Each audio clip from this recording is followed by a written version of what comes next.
দেশ এবং বিদেশে যারা আমার ভিডিওটি দেখছেন তাদেরকে সবাইকে স্বাগত জানাচ্ছি। আমি আব্দুল সালাম, শেরে বাংলা ন্যাশনাল ক্রিকেট স্টেডিয়ামের গেটের সামনে থেকে আমি আপনাদেরকে স্বাগত জানাচ্ছি। আজকে ক্রিকেট নিয়ে দু একটি কথা বলবো। ক্রিকেটের এই যে ভূমি, সেই ক্রিকেটের যে আভিজাত্য, সেই আভিজাত্যকে ধরে রেখেছে আমাদের এই শেরে বাংলা ন্যাশনাল ক্রিকেট স্টেডিয়াম মিরপুরের এই ঐতিহ্যবাহী স্টেডিয়াম। এখানেই আমাদের যারা ক্রিকেটার হিসাবে সুনাম কুড়িয়েছেন যাদের নাম আমার তো সবার মনে পড়বে না, আমরা বর্তমানে যারা আছেন তাদের কথাই বলি। আমরা একটা হিরো পেয়েছি, সে হলো মাশরাফি বিন মুর্তজা। মাশরাফি বিন মুর্তজা এই ক্রিকেট থেকে উঠে এসে আজ জাতীয় পর্যায়ের নেতৃত্ব দিচ্ছে। এবং কয়েকদিন আগে বঙ্গবন্ধু কাপ ক্রিকেট হয়ে গেল, বঙ্গবন্ধু ক্রিকেট কাপ হয়ে গেল। সেই কাপেও দেখলাম আমরা খুব ভালো করেছেন তিনি যদিও চ্যাম্পিয়ন হতে পারেন নাই, কাছাকাছি গিয়ে, কিন্তু ভূমিকাটা তার চ্যাম্পিয়ন হয়। এক ম্যাচে তিনি 5 উইকেট নিয়ে ফেললেন। তো এখান থেকে উঠে এসেছেন তামিম ইকবাল, এখান থেকে উঠে মাশরাফি বিন মুর্তজা, এখান থেকে উঠে এসেছে আমাদের মাহমুদুল্লাহ রিয়াদ, এখান থেকে মুশফিকুর রহিম, মিস্টার ডিপেন্ডেবল, এরকম আরও নাম করা যাদের নাম নিতে পারছি না, অনেকেই আছে।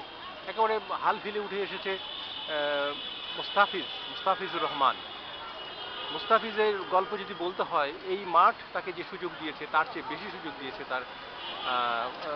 তার সুযোগ দিয়েছে হলো আইপিএল, অর্থাৎ ইন্ডিয়ান প্রিমিয়ার লিগে খেলেই কিন্তু সে আমাদের, তার নিজের দক্ষতা আছে কিন্তু তারপরেও সেখান থেকে সে তার ক্যারিয়ারে শুরু করেছে এবং সেই শুরুটা খুব ভালো হওয়াতে সারা পৃথিবীতেই তার সুনাম। এখন যদি বাংলাদেশ ক্রিকেট বোর্ড তাকে ছাড়ে তাহলে সে পৃথিবীর যে কোনো জায়গায় গিয়ে ভালো কিছু করে আসতে পারে, এটাই আমাদের বিশ্বাস। তারপরেও বাংলাদেশ ক্রিকেট বোর্ড নিশ্চয়ই এর মধ্যে কোনো একটা ডাল মে কুছ কালা হয়, যে তাদেরকে সুযোগ দেয় না, তারা সুযোগ পায় না, বা তারা ঢাকাতে খেলতে পারবে, কলকাতাতে খেলতে পারবে না, ইন্ডিয়াতে খেলতে পারবে না, অমুক জায়গায় যেতে পারবে না, ক্যারিবিয়ানে যেতে পারবে না, ঢাকা ঘরোয়া লিগ আছে, অমুক আছে, তমুক আছে, এরকম নানান অজুহাত। মানে সব কিছুর শেষ আছে কিন্তু অজুহাতের তো শেষ নেই। অজুহাতের মনে হয় 4 হাত। তো এই জন্যে যে চারিদিক থেকে অজুহাত তুলে তাদের এই সম্ভাবনাকে, কারণ ক্যারিবিয়াতে গিয়ে যদি কেউ একটা ম্যাচ খেলে ভালো কিছু করতে পারে, তার যে সুনাম, এখানে 10টি খেলেও সে সুনাম অর্জন করা কঠিন, 10টি ম্যাচে পরপর ভালো করেও সে সুনাম অর্জন করা কঠিন। কিন্তু ক্যারিবিয়াতে গিয়ে যদি কেউ একটা ম্যাচ ভালো খেলে তাহলেই কিন্তু সে সুনাম ঘুরিয়ে আনতে পারে। তো সেই সুযোগটা আমাদের মানে প্লেয়ারদের ব্যক্তিগত উন্নয়নের জন্যে যে পদক্ষেপ নেওয়া দরকার, সেই আমার মনে হয় না সেই দক্ষতা বা সেই স্বতঃস্ফূর্ততা বা সেই আগ্রহ আকাঙ্ক্ষা আমাদের বাংলাদেশ ক্রিকেট বোর্ডের আছে। তো এখানে যেটা বলা যায় সেটা হলো যে ক্রিকেটার তৈরি হবে মাঠে। মিরপুরের মাঠে কজনের খেলার সৌভাগ্য আছে, কজন ক্রিকেটার আছে যারা এই মিরপুরের মাঠে খেলার সুযোগ পাবে? বঙ্গবন্ধু কাপ ক্রিকেটে আমরা দেখেছি কিছু আমাদের দেশি খেলা হয়েছে, কিন্তু তারা কে ভালো করলো কে মন্দ করলো এটা দেখার কে আছে? কেউ নেই। অর্থাৎ এখান থেকে উঠে আসার সম্ভাবনা খুবই কম। কিন্তু ক্যারিবিয়াতে গিয়ে, ইন্ডিয়াতে গিয়ে, পাকিস্তানে গিয়ে যদি কেউ একদিন একটা ভালো ম্যাচ খেলে, একটা দলকে জয়ের দ্বার প্রান্তে তুলে দিতে পারে বা জয় নিয়ে আসতে পারে, তাহলে সে কিন্তু একেবারে একটা অনেক উচ্চতায় চলে গেল। অর্থাৎ ব্যক্তিগত নৈপুণ্য দিয়েই সামষ্টিক বিচার করা হয়। ব্যক্তিগত নৈপুণ্য তুলে ধরতে পারলেই কিন্তু তারা ন্যাশনাল ইন্টারন্যাশনালে চান্স পাবে। তো সেই উদ্যোগটা নিতে হবে।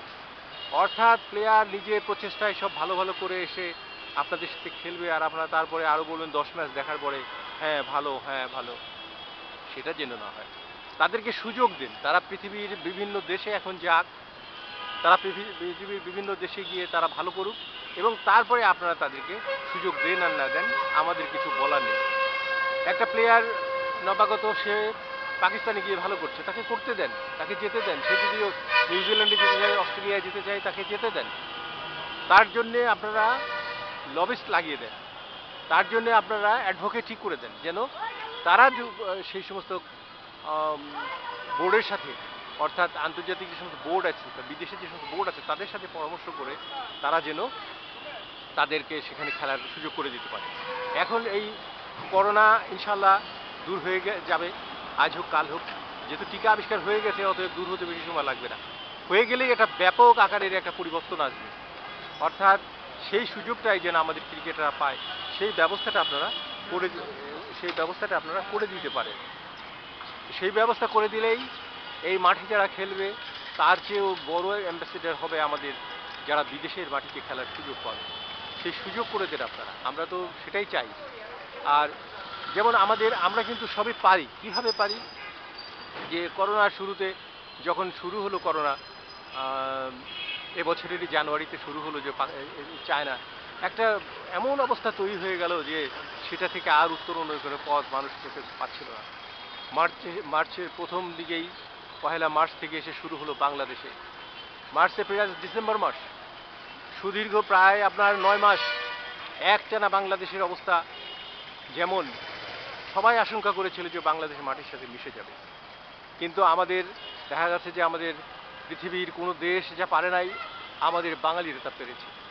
আমাদের অর্থনীতিবিদরা আশঙ্কা প্রকাশ করেছিলেন, তারা ভবিষ্যৎবাণী করেছিলেন যে বাংলাদেশের আয় রোজগার কমে যাবে, রপ্তানি কমে যাবে, ওয়েজ আর্নার যারা আছে তারা টাকা পাঠাতে পারবে না, এই ধরনের একটা ব্যবস্থায় অর্থাৎ বাংলাদেশ ধসে পড়বে।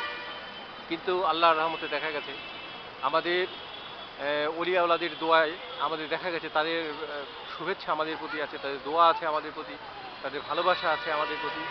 তাই বাংলাদেশে দেখা গেছে যে সেই করোনার পূর্বে যা ছিল সব রেকর্ড ভঙ্গ করে আমরা পৌঁছে গেছি, অর্থাৎ বাঙালিরা পারে। এটাই প্রমাণ করেছে এই করোনা। এসছে খুব খারাপ, অনেক লোক মারা গেছে। এই পার্টেক্সের চেয়ারম্যান সাহেব মারা গেলেন দু একদিন আগে, গতকাল দেখলাম না পরশু দিন দেখলাম তিনি মারা গেছেন। এরকম নামকরা ব্যক্তি অনেকেই মারা গেছেন এই করোনায়, বিশাল ক্ষতি হয়েছে বাংলাদেশের।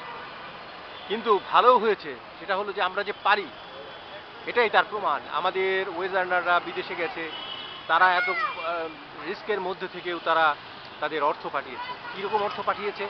এটা সাদা মাঠা অর্থ নয়, তারা অর্থ পাঠিয়েছে এত বিপুল পরিমাণে যে সমস্ত রেকর্ড, সমস্ত যুগের রেকর্ড ভেঙে তারা এই রেমিটেন্স এসেছে বাংলাদেশে এই মহামারীর মধ্যে। আমরা একটি কথা বলতে চাই যে আমাদের প্রতিবেশী রাষ্ট্র ভারত তারা ভালো করুক, এটা আমরা চাই, কিন্তু তাদের যে ইতিহাস বলছে, অর্থাৎ তাদের গ্রোথ হচ্ছে -10%, -10 তারা চলে গেছে। যেমন তাপমাত্রা এখন বাংলাদেশে ধরুন 16, 17, 18, 20 ডিগ্রি বা 26ও হয়, আবার কোথায় কোথায় 9-10ও হয়, তো কিন্তু মাইনাস হয় না। অর্থাৎ আপনি যদি জাপানে যান, কোনো কোনো অঞ্চলে দেখা যাবে যে মাইনাস চলে গেছে, -2, 3, 4, 5, 10, 12 এরকম চলে গেছে। তো সেই মাইনাসের কথাই বলছিলাম যে ভারতের প্রবৃদ্ধি কিন্তু -10-এ চলে গেছে, আর আমাদের প্রবৃদ্ধি +4-5-এ আছে। তো যেখানে সমস্ত পৃথিবী ফেল করলো সেখানে এই বাঙালি জাতি কীভাবে পারলো?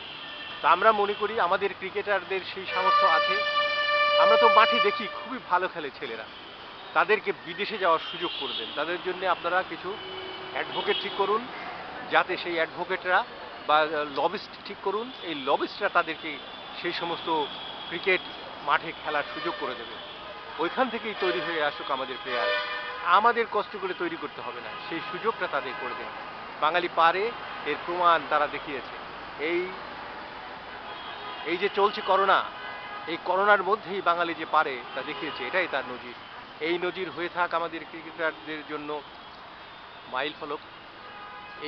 এর মধ্যেই তারা বয়ে নিয়ে আসুক সমৃদ্ধি, আমাদের ক্রিকেটাররা ছড়িয়ে পড়ুক এই মিরপুরের শেরেবাংলা ক্রিকেট স্টেডিয়াম থেকে, ছড়িয়ে পড়ুক সারা বিশ্বে আমাদের ক্রিকেটাররা, এই আশাবাদ ব্যক্ত করে। আর তার নিয়ামক হোক আমাদের ক্রিকেট বোর্ডের সভাপতি, তাকে শুভেচ্ছা জানাচ্ছি। করোনা থেকে ভালো থাকুন, সুস্থ থাকুন। যারা এখনও আমার চ্যানেলকে, ইউটিউব চ্যানেলকে সাবস্ক্রাইব করেনি, প্লিজ সাবস্ক্রাইব মি, এবং বেশি বেশি করে আমার ভিডিওগুলো দেখুন। Thank you. যদিও আমার ভিডিওগুলো এত সুন্দর না, তারপরেও আমি অনুরোধ করব আপনারা ভিডিওগুলো দেখুন এবং সাবস্ক্রাইব করুন। বাংলাদেশের যুবাদের জয় হোক, বাংলাদেশের যুবরা সারা পৃথিবীর মাঠে মাঠে খেলুক। আমরাও টেলিভিশনে দেখে তাদের জন্য হাততালি দিয়ে তাদের জন্য দোয়া করি।